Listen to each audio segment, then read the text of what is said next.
శ్రీ గంగుల కమలాకర్ గారు. అధ్యక్ష, కలియుగ దైవం శ్రీ వెంకటేశ్వర స్వామి యొక్క టెంపుల్ తిరుపతి ఉంటుంది అధ్యక్ష. ఈరోజు కూడా చాలాసార్లు కూడా చాలామంది కూడా రేపు వైకుంఠ ఏకాదశికి వెళ్తారు అధ్యక్ష.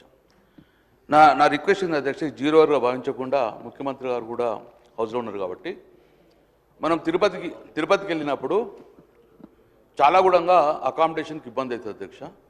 ముఖ్యంగా ఈ డివిజన్ వచ్చిన తర్వాత మనకు అకామిడేషన్ చాలా ప్రాబ్లం అవుతుంది అధ్యక్ష. అదే కర్ణాటక వాళ్ళకు ఒక అద్భుతంగా కర్ణాటక భవన్ కట్టుకున్నారు అధ్యక్ష. అక్కడ ఉన్న ఎమ్మెల్యేలు కానీ లేకుంటే కర్ణాటక నుంచి వచ్చిన వారికి కూడా చాలా ప్రయారిటీ ఇచ్చేసి అద్భుతంగా కర్ణాటక భవన్ కట్టుకున్నారు అధ్యక్ష. తమిళనాడు భవన్ కూడా కట్టుకోరు. సో నేను రిక్వెస్ట్ చేస్తున్న తెలంగాణ భవన్ కూడా అద్భుతంగా తిరుపతి వాసులో పద్మావతి ఏరియాలో కట్టాలని చెప్పుకుంటూ తద్వారా మనకు అకామిడేషన్తో పాటు ప్రయారిటీ ఉంటుంది అధ్యక్ష. తర్వాత అధ్యక్ష, గౌరవ కేసీఆర్ ముఖ్యమంత్రి ఉన్నప్పుడు ముఖ్యంగా తిరుమలతో పాటు శబరిమల కూడా చాలా పవిత్రమైన ప్రాంతం కాబట్టి శబరిమల కూడా మన తెలంగాణ బాగుండాలని చెప్పేసి అప్పుడున్న కేసీఆర్ ముఖ్యమంత్రి మమ్మల్ని పంపడం వల్ల డెలిగేషన్ అక్కడ 5 ఎకరాల భూమిలో మనము చూచుకున్నాం అధ్యక్ష. ఆ గవర్నమెంట్ కేటాయించింది 5 ఎకరాల భూమి.